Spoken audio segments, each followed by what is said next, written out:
আমি যাকে বিয়ে করব তার মাসিক ইনকাম কম নিম্নে 2-3 লাখ তো থাকাই লাগবে। আমাকে যদি বিয়ে করতে চাও তোমার 10টা বাড়ি থাকতে হবে, 5 থেকে 10 লাখ টাকা হওয়া দরকার। তা আমি যাকে বিয়ে করব তার মাসিক ইনকাম হতে হবে 10 থেকে 15 লাখ টাকা। 10 লক্ষ টাকা থাকা উচিত। আমি যাকে বিয়ে করব তার মাসিক ইনকাম 1 কোটি টাকা হওয়া উচিত। অর্থলোভী নারী আর কটাশে চামড়ার নারী, এই দুই নারীদের দিয়ে শুধুমাত্র ব্যবসাটাই ভালো হয়, বাকি সংসারটা কখনো ভালো হয় না। একটু ভালো করে খোঁজ নিয়ে দেখবেন। তবে যেটাই হোক, আজকের এই ভিডিওটিতে যে সমস্ত মহিলা বা নারীদের কথাগুলো শুনলেন, এগুলো কিন্তু ভারতের নয়, এগুলো সব হচ্ছে বাংলাদেশের। আজকে এদেরকে নিয়ে এই ভিডিওটি বানানো হয়েছে, আর বাংলাদেশি মেয়েদের নিয়ে আজকে এই ভিডিওটিকে রোস্ট করা হবে। যদিও বর্তমান সময়ের সমস্ত নারী বা অধিকাংশ নারীদেরই ডিমান্ড কিন্তু এইরকম, কেউ মুখে বলে তাই সে হয়ে যায় প্রকাশ্যে খারাপ, কিন্তু অধিকাংশ নারীর মনের ভেতরে ভাবনা চিন্তা এইরকমই। তো চলুন বন্ধুরা শুরু করি। আমি এক রাতেই 10 লক্ষ টাকা ইনকাম করতে পারি। হ্যাঁ, আমি জানি আপনি রাতে 1 লক্ষ কেন, আপনি একদিনে এক রাতে চাইলে তার থেকেও বেশি কামাতে পারবেন, কিন্তু আপনি সেটা ততদিন পারবেন যতদিন আপনার ওপর কাঠটা না ঝুলছে আর নিচের কাঠটা না কুঁচকোচ্ছে। বাকি আমার কথার মানে বুদ্ধিমানের তো ইশারাই কাফি, জানি আপনি অবশ্যই বুঝে গেছেন।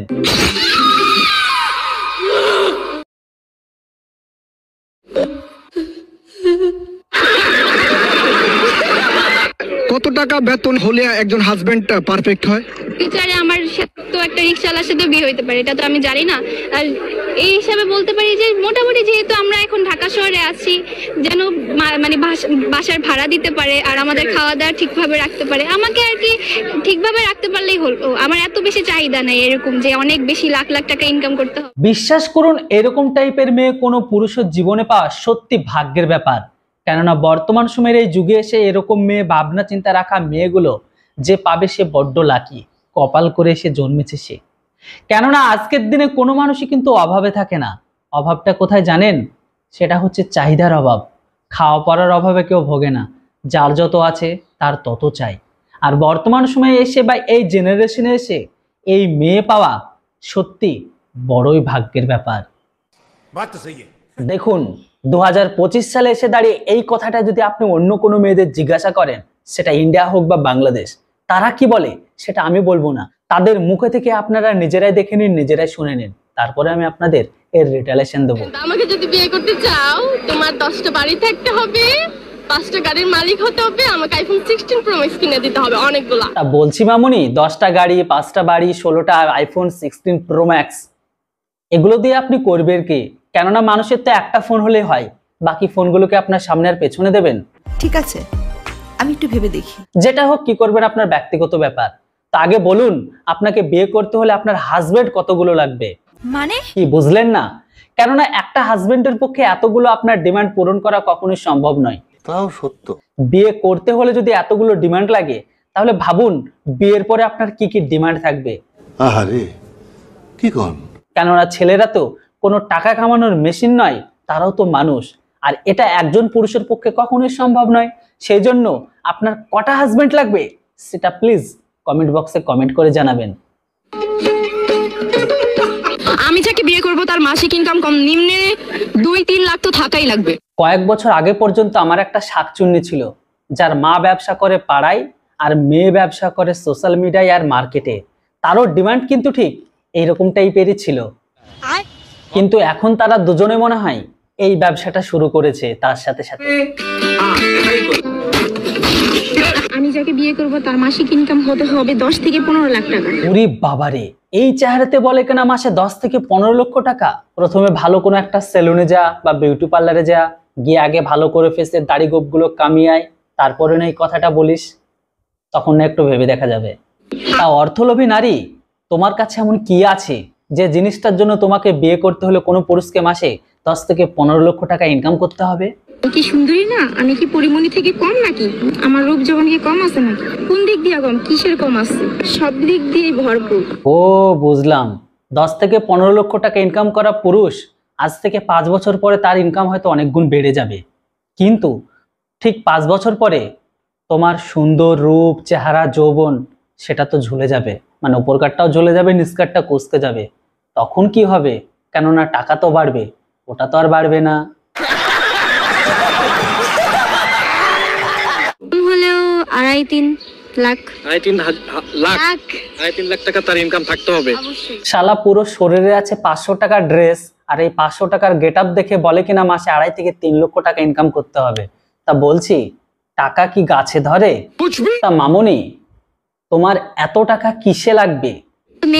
মেয়ে মানুষের তো অনেক কিছু লাগে, পার্লার খরচ আছে, কত রকমের কত খরচ আছে। তা আমার জামাই যদি মাসে 50,000 টাকা ইনকাম করে, ওইটাতে কি হবে? মামুনি, পার্লারের জন্য এতগুলো টাকা? তোমার বাপ কখনো দিয়েছে তোমার হাতে এতগুলো টাকা? বা তোমার বাপ কখনো একসঙ্গে দেখেছে এতগুলো টাকা? না অন্যের ছেলেকে পরের মাল দেখে লোটার ধান্দা? কোনটা? এই মেয়ে নয়, ডাইনি, বাড়ির সর্বনাশ করে ছাড়বে। এই যে এত বড় বিল্ডিং কে সাক্ষী রেখে বলতেছি, অতিরিক্ত মা ভক্ত ছেলেদের বিয়ে করা উচিত না। বেশি মা ভক্ত ছেলেরা বউকে খুশি করতে পারে না। বেশি মা ভক্ত তাহলে মায়ের আসলের নিচে মাথা রেখে ঘুমায় থাকো। বিয়ে করার তোমাদের এখনো বয়স। আজকের দিনে মা ভক্ত ছেলের কারণে আজকালকার দিনে কিন্তু কোনো ঘর বা সংসার ভাঙে না। সংসার ভাগে তোমাদের মতো মেয়েদের জন্য। কেননা অতিরিক্ত চাহিদার, অতিরিক্ত আকাঙ্ক্ষার কারণে প্রত্যেকটা পুরুষ মানুষকে মেশিন বানিয়ে ফেলেছো, যে টাকা ছাড়া কিছুই বোঝে না। কি দরকার এরকম করার? যে কোনো খাটে বা বিছানায় শুয়ে পড়লে তো, বা টাকা দিলেই তো নিচের দরজা খুলে দিয়ে যাও, মানে শুধুমাত্র টাকা দিলেই সবকিছু বিলিয়ে দাও। তোমাদের মতো মেয়েদের বিয়ে করলে না থাকে ঘর, না টেকে সংসার, আর না হয় একটা ভালো বউ। তাই এখানে মার দোষ দিয়ে লাভ নেই। আগে নিজের চরিত্র ঠিক করো, চাহিদাটা ঠিক করো, তাহলে মা থাকলেও সংসার চলবে, না থাকলেও সংসার টিকবে। চলো তাহলে এখন লুডোই খেলি। যাকে বিয়ে করবো তার মাসিক ইনকাম কত টাকা থাকা উচিত? মিনিমাম 50,000 তো থাকতেই হবে, কিন্তু এর চেয়ে কম যে হবে আমরা সে পুরুষের কাতারেই পড়ে। তা বলছি মামুনি, যে পুরুষ মাসে 50,000 টাকা ইনকাম করে না, সেই পুরুষ নাকি পুরুষের মধ্যেই পড়ে না, মানে তোমার কথা অনুসারে। তাই যদি হয়, তাহলে তোমার মা যখন তোমার বাবুকে মানে বাবাকে বিয়ে করেছিল, তখন নিশ্চয়ই উনার ইনকাম 1 লক্ষ টাকার উপরেই ছিল। কি ছিল তো? তা মামুনি, যে মেয়ের বাবা প্রতি মাসে 1 লক্ষ টাকার উপরে ইনকাম করে, সে তার মেয়েকে নিশ্চয়ই 500 টাকা দামের ড্রেস পরিয়ে রাখে, তাই না? আমি যাকে বিয়ে করব তার মাসিক ইনকাম 5 থেকে 10 লাখ টাকা হওয়া দরকার, তা না হলে আমি তাকে বিয়ে করব না। বলছি, আমাদের দেশি গাভীর যে এখন এতটা দাম হয়ে গেছে, জানতেই পারিনি।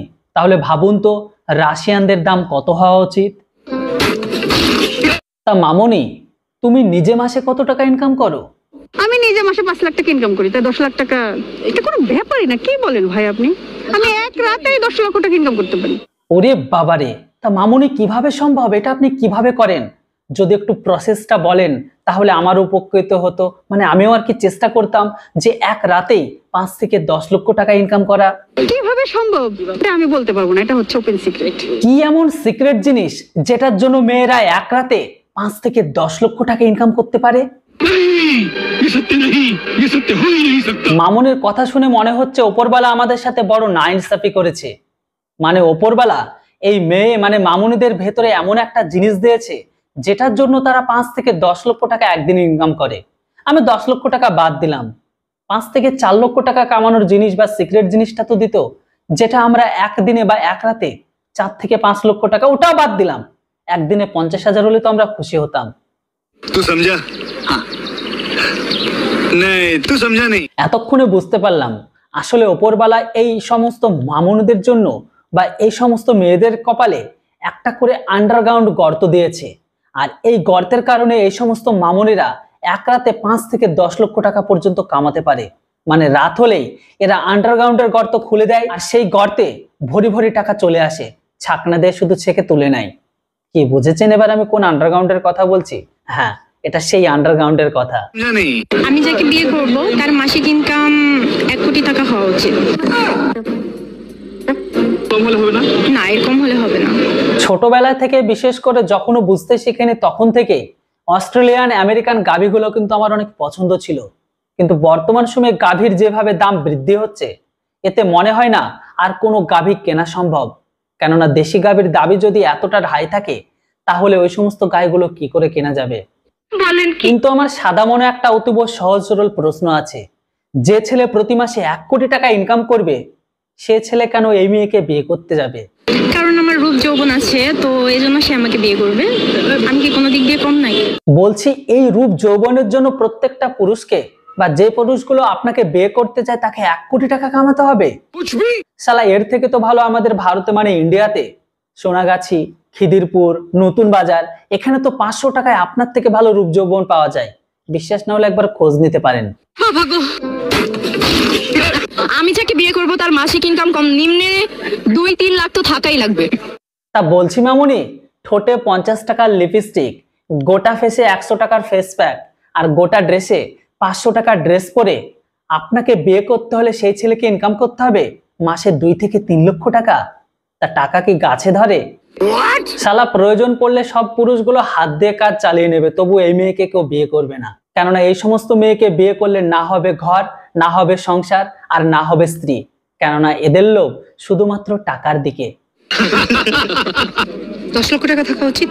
তা বলছি মামুনি, 10-20 লক্ষ টাকায় লাগবে? 10-20 হাজারে কি চালানো যাবে না? অবশ্যই না, 10-20 হাজার টাকার ছেলেকে তো আমি বিয়ে করবো না, কারণ আমার মেকআপের দামই তো প্রায় 1 থেকে 2 লাখ টাকা। তো আমি কেন ওকে বিয়ে করবো? আমি তো পরকীয়া করতে পারবো না। কি বলো মামুনি, শুধুমাত্র গোটা ফেসের মেকআপের দামই পড়ে 1 লক্ষ টাকা? তাহলে এখন কি করে চালাচ্ছ? পরকীয়া করে না অন্যের টাকা ধ্বংস করে? কোনটা? কিন্তু মামুনি প্রশ্ন হলো, যার মাসে 10 থেকে 20 লক্ষ টাকা ইনকাম, তা আপনাকে কেন বিয়ে করবে? মানে আপনার যোগ্যতা কি আছে যে একটা ছেলে যে 10 থেকে 20 লক্ষ টাকা ইনকাম করে সে আপনাকে কেন বিয়ে করবে? যার মাসে 10 লক্ষ টাকা ইনকাম সে আপনাকে কেন বিয়ে করবে? আমি সুন্দরী দেখতে এবং শিক্ষিত, ভদ্র। কি যোগ্যতা আছে যে 10 লক্ষ টাকা ইনকাম করে? সব ধরনের যোগ্যতা আছে। আমি বাইক চালাতে পারি, আমি কার রাইড করতে পারি, আমি নাচতে পারি, আমি গান গাইতে পারি। আমরা অনেক সময় ছোটবেলায় দেখেছি বা শুনেছি, গ্রাম বাংলায় বিশেষ করে, যে অর্কেস্ট্রার হতো, বিভিন্ন রকমের পালা গান হতো। তো সেখানে এক নাইটে বাইরেকার মেয়েরা এসে নাচানো হতো, তাদেরকে প্রতি নাইটের জন্য পে করা হতো 500 টাকা, শুধুমাত্র সে নাচ করার জন্য বা নাচ দেখানোর জন্য। তো ভাই এরা কি নাচ নাচবে বা ড্রাইভিং করবে যে তাদের জন্য সেই পুরুষকে ইনকাম করতে হবে মাসে 10 থেকে 20 লক্ষ টাকা? আপনাদের জানা থাকলে অবশ্যই কিন্তু কমেন্ট বক্সে লিখে জানান। তো বন্ধুরা, আজকের ভিডিওটা কেমন লাগলো অবশ্যই কমেন্ট বক্সে লিখে জানাবেন। যদিও এখানে শেষে একটা বাস্তব কথা বলতে চাই, এটা ইন্ডিয়ার হোক বা বাংলাদেশে, বর্তমান সময়ে যে সমস্ত নারীগুলো তারা কথাগুলো বললো, এরা হয়তো তারা প্রকাশ্যে বলে খারাপ হয়েছে, কিন্তু বিশ্বাস করুন আজকের দিনে আমাদের ইন্ডিয়ার হোক বা বাংলাদেশের অধিকাংশ মেয়েদের ভাবনা চিন্তা এরকম। তাদের ভাবনা চিন্তাটা এটাই থাকে, যার বাপ এখনো পর্যন্ত মাসে হয়তো 50,000 টাকা ইনকাম করে না বা চোখেও দেখেনি, সেই মেয়ে বলে কিনা যে আমার প্রতি মাসে ইনকাম লাগবে সেই ছেলের 70 থেকে 80,000 টাকা। মানে বুঝতে পেরেছেন? যদিও এরকম বেশিরভাগ ভাবনা চিন্তায় রাখে অধিকাংশ নারী। যাই হোক, বাস্তবটা তুলে ধরলাম। আপনাদের ভিডিওটা কেমন লাগলো সেটা কমেন্ট বক্সে লিখে জানাতে কেউ ভুলবেন না। আর হ্যাঁ, ভিডিও ভালো লাগলে কিন্তু ভিডিওটাকে একটি মাস্ট লাইক করবেন, কারণ আপনার ছোট লাইক কমেন্ট শেয়ার আমাকে ইন্সপায়ার করে এরকম টাইপের এন্টারটেইনমেন্ট আর বাংলাদেশকে নিয়ে রোস্টিং ভিডিও বানাতে। যাই হোক, কথা হবে, দেখা হবে বাংলাদেশিদের নিয়ে আবার একটি নতুন ভিডিওতে। ততক্ষণ আপনারা সবাই সুস্থ থাকুন, ভালো থাকুন। Thanks for watching. জয় হিন্দ, বন্দে মাতরম।